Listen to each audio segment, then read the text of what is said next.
नमस्कार. सावंतवाडी परिसर गेल्या काही वर्षांमध्ये मोठ्या प्रमाणात विकसित होत आहे. या ठिकाणी भविष्य काळामध्ये मोपा आणि चिपी हे दोन एअरपोर्ट येणार आहेत. 30 किलोमीटरच्या परिघामध्ये हे दोनही एअरपोर्ट असणार आहेत. याच ठिकाणी रँकोज कोकणात बंगला हा प्रोजेक्ट सध्या सुरू आहे.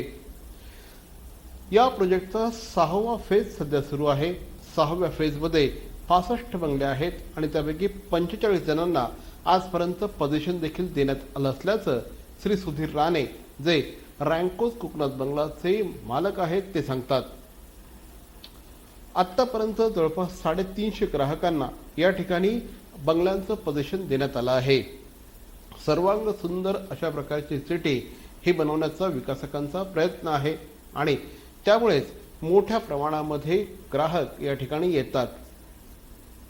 ही फक्त एक भावनिक गुंतवणूक नाही, तर चांगल्या प्रकारची आर्थिक रिटर्न्स देणारी ही एक गुंतवणूक असल्याचं श्री सुधीर राणे यांचं म्हणणं आहे.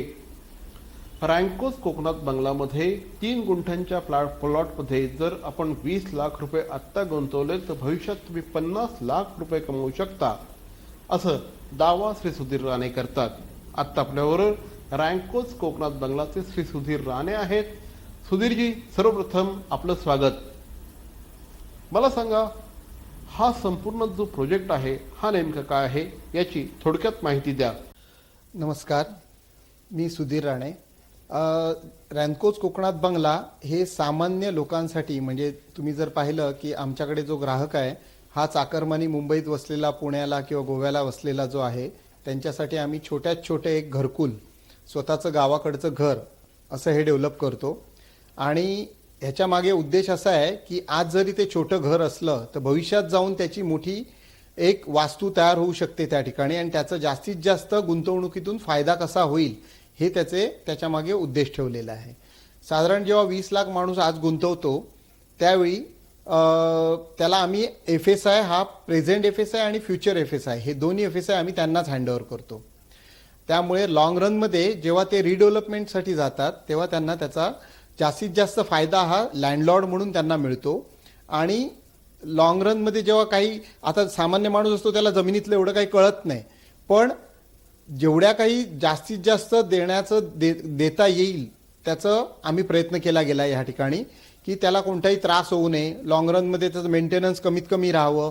आणि आज जरी त्यांनी विचार केला की आपण त्याचा विकास घडवूया, तर ॲज अ लँडलॉर्ड म्हणून ते त्याचा विकास घडवू शकतात आणि मोठी इमारत त्यातून साकारू शकतात. एक्झॅक्टली. रँकोज कोकणात बंगलाचं एक वैशिष्ट्य म्हणजे या ठिकाणी जमीन घेतल्यानंतर त्या जमिनीचे तुम्ही पूर्ण मालक होता. पूर्ण मालकचा अर्थ असा की आत्ता या ठिकाणी जो काही FSI आहे तो FSI तुम्हाला मिळतोच, परंतु भविष्यामध्ये या ठिकाणी विकास झाल्यानंतर, डेव्हलपमेंट झाल्यानंतर जो काही ॲडिशनल FSI मिळतो तो देखील या ठिकाणी गुंतवणूकदारांना मिळत असतो. आणि त्यामुळेच हा संपूर्ण जो प्रोजेक्ट आहे हा महत्त्वाचा ठरतो. एने केलेली जमीन ही आहे आणि त्यामुळेच एने करण्यासाठी जी कटकट असते, त्याचप्रमाणे इतर विकासासाठी ज्या इतर परमिशन्स लागतात त्या परमिशन्स सगळ्या घेऊन नंतर हा संपूर्ण प्रोजेक्ट या ठिकाणी राबवण्यात येत आहे. सुधीरजी, मला सांगा, एक्झॅक्टली एने करण्यासाठी काय त्रास सहन करावा लागतो? जनरली लोकांना लँड कोणती घ्यावी हे तसं पटकन लक्षात येत नाही. एने लँड का घ्यावी आम्ही सांगतो, कारण ॲग्रिकल्चर लँडचं एने करताना जवळजवळ 40 ते 50% जमीन ही रोड आणि ओपन स्पेसला जाते, आणि ती लँड साधारण 1-2 वर्षाचा काळ लागतो ॲग्रिकल्चर टू एने कन्वर्ट करायला. जवळजवळ 3 ते 4 मोजण्या होतात, प्लॉटिंग होतं, वेगवेगळ्या नियमांप्रमाणे टाउन प्लॅनिंग आणि इतर सर्व जे काय गव्हर्नमेंटची निर्णय डिपार्टमेंट आहेत तिथून ह्या फाईल्स क्लिअर होऊन शेवटी एने प्लॉट होतो. तर एने प्लॉटमध्ये जे रोड आणि ओपन स्पेस वगैरे असते त्याचा देखील FSI जो आहे तो आम्ही आमच्या ग्राहकांसाठी राखून ठेवलेला आहे, आणि तो आम्ही ॲज अ डेव्हलपर म्हणून आम्ही तो कन्झ्युम करत नाही, तो पण आम्ही हँडओव्हर करतो. त्यामुळे असं होतं की एकाच एक FSI आहे सध्या T2 झोन असल्या कारणाने, तर तो FSI सुद्धा त्यांना मिळाल्यामुळे वाढीव बांधकाम करणं शक्य होतं. तर अशा पद्धतीने साधारण एक समजा अप्रॉक्सिमेटली तुम्हाला आयडिया यायला म्हणून 2 लाखाचं जर समजा गुंठा जमीन असेल तिथे, तर त्याचं एने होता 6 ते 7 लाख रुपये एनए लँडची प्राइस होते. आता तुम्ही जर पाहिलं की सावंतवाडी सिटीचा रेट आजचा तो 15 ते 20 लाख रुपये गुंठा आहे, पण हाच तुम्ही आज इकडचा रेल्वे टर्मिनसचा अराउंडचा रेट जो आहे तो कमी आहे. कारण तुम्हाला भविष्यात जो इथे रेट मिळणार आहे तो सावंतवाडी सिटीपेक्षा जास्त चांगला मिळणार आहे. कारण इथे जी डेव्हलपमेंट आता होते आहे आजूबाजूला निरनिराळी हॉटेल्स येत आहेत. IRCTC सारखी संस्था सुद्धा एक 100 रूमचं हॉटेल तिथे आणते.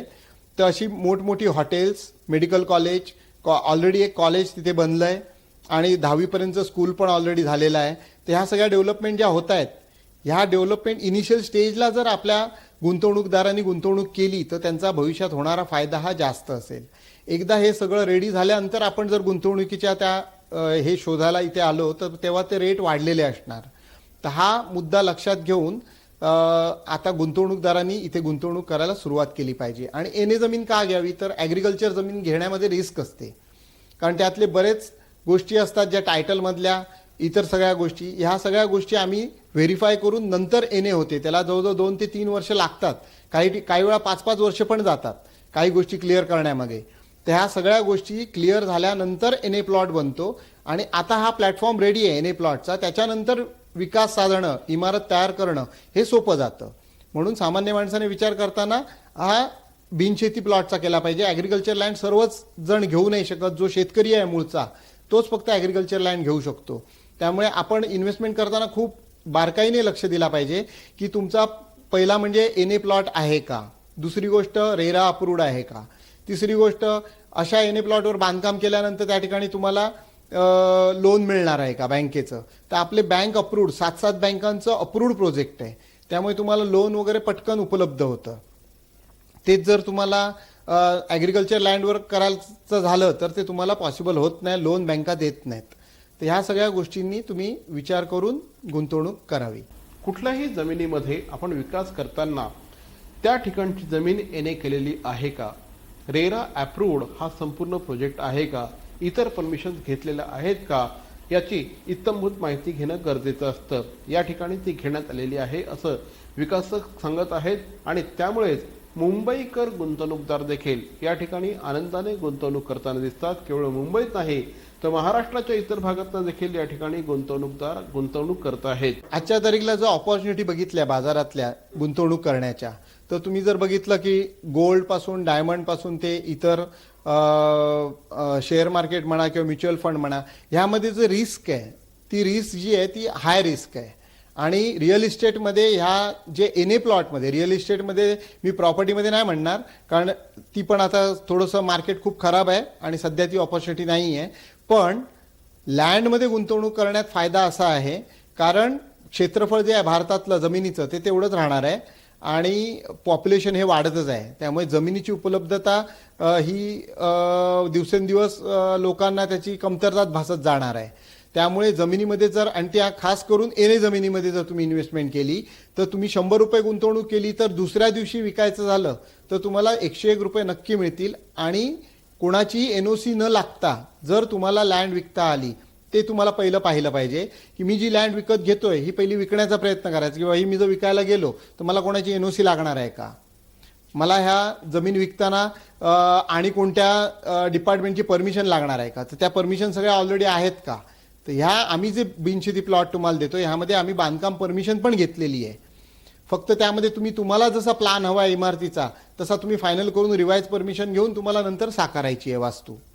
ही एवढ्यासाठी घेतलेली असते की तुम्हाला कळायला की बाबा हां ह्या प्लॉटवर तुम्हाला कोणतेही दुसऱ्या डिपार्टमेंटची कुठच्याही परमिशनशी विशेष आडकाठी येणार नाहीये हे प्रूव्ह करण्यासाठी ह्या सगळ्या परमिशन मुळातच घेऊन ठेवलेल्या असतात. आणि त्यामुळे आणि 7 बँकांचं अप्रूव्हल असल्यामुळे तुम्हाला चिंतेचा असा कोणताही विषय नसतो.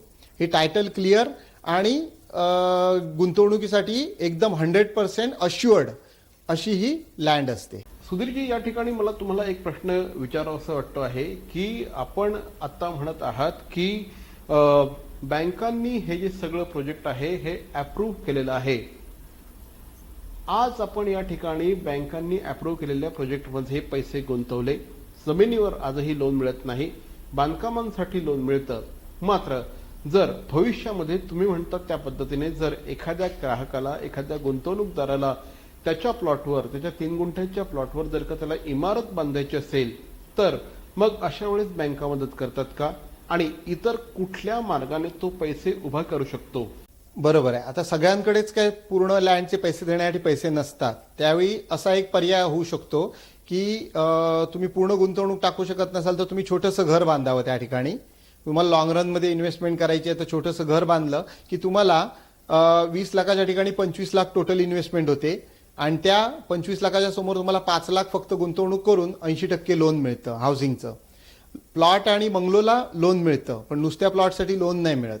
मग अशा केसमध्ये तुम्ही जर हे अशा पद्धतीने जर मूव्ह केलं तर बँक तुम्हाला 80% लोन देते आणि 80% लोन घेतल्यावर फक्त 5 लाख गुंतवणूक करून तुम्ही टोटल त्या प्लॉटचे मालक होऊ शकता आणि तुम्हाला कालांतराने थोडं थोडं पेमेंट देऊन, हप्ते वगैरे देऊन तुम्ही त्याप्रमाणे तुमचं बँकेबरोबर बोलणं करून ही इन्व्हेस्टमेंट गुंतवणूक म्हणून करू शकता. साहजिकच गुंतवणूकदार ज्यावेळेस आपल्या एखादी गुंतवणूक करत असतो त्यावेळेस त्या भविष्यामध्ये या ठिकाणी काय होणार आहे, भविष्यात कशा पद्धतीने डेव्हलपमेंट होणार आहे, विकास होणार आहे याची माहिती त्याला हवी असते.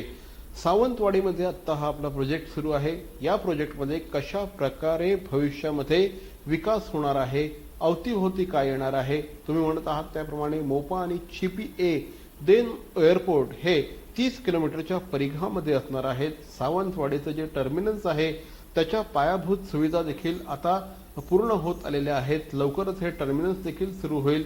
याविषयी माहिती द्या. जर सावंतवाडी सिटीची ग्रोथ जर तुम्ही बघितली तर साधारण 56% वगैरे आहे.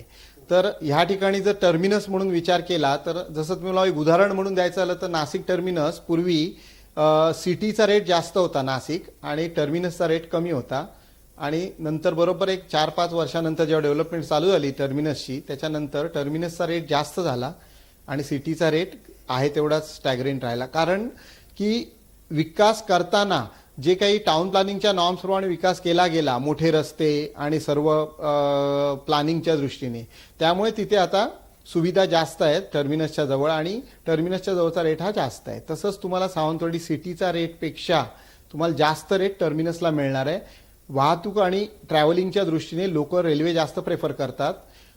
मोपा एअरपोर्ट आणि चिपी एअरपोर्ट ह्या 2 एअरपोर्टच्या मधलं हे टर्मिनस आहे.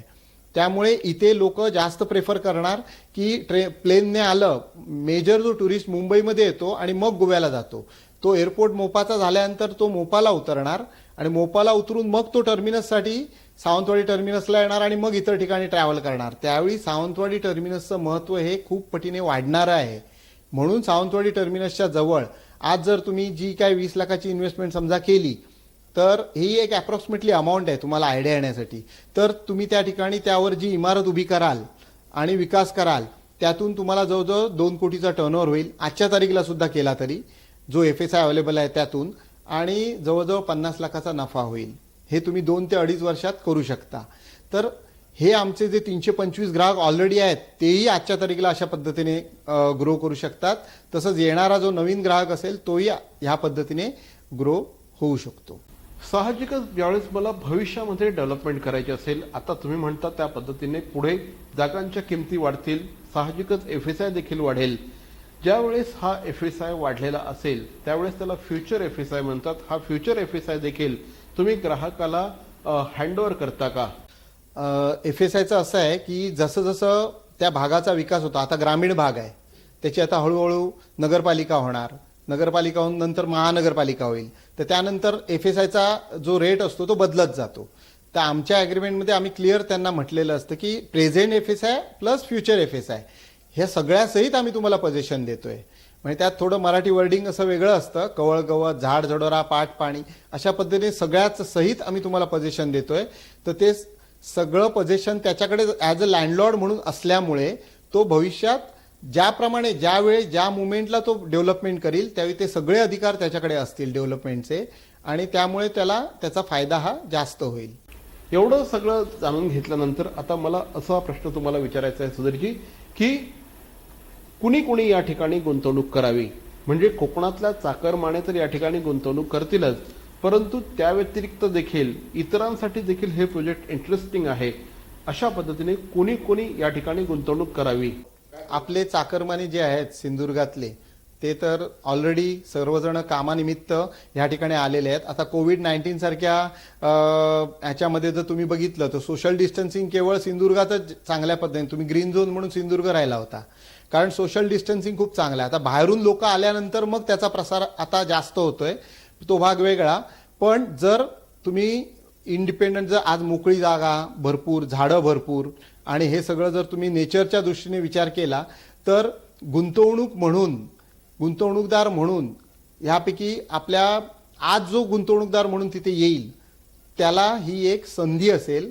कारण फ्युचरमध्ये जर काही असं घडलं की गोवा आणि सिंधुदुर्ग मर्ज करून ते फ्री पोर्ट करण्यात आला किंवा असं काही घडलं, जे की काही काळापूर्वी असं बोललं जात होतं, तसं जर काही घडलं तर मात्र आपल्याला त्या ठिकाणी जमीन घेणं काय की कोणतीच गुंतवणूक करणं पॉसिबल होणार नाही. त्यासाठी आज ही चांगली संधी आहे आणि त्या संधीचा लाभ हा घेतला पाहिजे. चाकरमान्यांनी म्हणा किंवा इतर सर्व गुंतवणूकदारांनी की ह्या ठिकाणी जर आज गुंतवणूक केली तर भविष्यात त्याचा भरपूर फायदा होऊ शकतो. आणि ही अश्युअर्ड, म्हणजे आज जेवढे पैसे तुम्ही टाकाल त्याच्या नक्कीच तुम्हाला दुप्पटीने तिप्पटीने ह्या ठिकाणी फायदा होणार आहे. रँकोज कोकणात बंगला हा जो प्रोजेक्ट आहे, हा प्रोजेक्ट सावंतवाडीमधला एक अत्यंत महत्त्वाचा प्रोजेक्ट आहे. जवळपास 350 ग्राहकांनी या ठिकाणी पोझिशन घेतलेलं आहे. भविष्यात गुंतवणुकीच्या खूप चांगल्या संधी आहेत. मला सांगा सुधीर राणे, काय सांगाल या प्रोजेक्टविषयी आणखी? जाता जाता एवढंच सांगेन की कोणतीही प्रॉपर्टी घेताना ती प्रॉपर्टी कशी, कारण जमिनीत मधलं सगळ्यांनाच सगळं समजतं असं नाही, तर साधारण 2-3 गोष्टी बघायच्या. म्हणजे तुम्ही रेरा अप्रूव्ड आहे का, बँक अप्रूव्ड आहे का, आणि लॉंग रनमध्ये तुम्हाला त्याचे FSI तुमच्याकडे राहणार आहे का. ह्या सगळ्या गोष्टी जर तुम्ही बघितल्या तर लॉंग रनमध्ये नक्कीच तुम्ही त्या एने भूखंडाचं लँडलॉर्ड म्हणून सोनं करू शकता. आणि 40-60 म्हणा किंवा स्वतःला तुम्हाला डेव्हलपमेंट करायची नसेल तर तुम्ही 70-30, 40-60 अशा प्रकारे रेशो ठेवून सुद्धा डेव्हलपर बरोबर टायअप करू शकता. आणि टायअप करण्यानेच फायदा होतो. आणि तो आपल्या ज्यांना ही माहिती नसेल त्यांनी ह्या गोष्टी जाणून घेतल्या पाहिजे डिटेलमध्ये की का असं 40-60 आणि रेशो काय आहेत किंवा असं टायप काय करायचं असतं, जेणेकरून आपला जास्तीत जास्त फायदा होईल. कारण तिकडचा जो भूधारक जो आहे त्याचा जास्तीत जास्त नफा कसा होईल हा त्याने बघितला पाहिजे. तर हे होते रँकोज कोकणात बंगलाचे श्री सुधीर राणे. या ठिकाणी अतिशय भव्य अशा प्रकारचं बंगल्यांची ही टाउनशिप असणार आहे. गुंतवणुकीसाठी सुवर्ण संधी आहे आणि मोठ्या प्रमाणात सावंतवाडी परिसरामध्ये आता डेव्हलपमेंट होते आहे. त्यामुळे साहजिकच या ठिकाणी गुंतवणुकीचा विचार करायलाच हवा. सुधीरजी, आमच्याशी बोललात त्याबद्दल धन्यवाद. धन्यवाद. नमस्कार.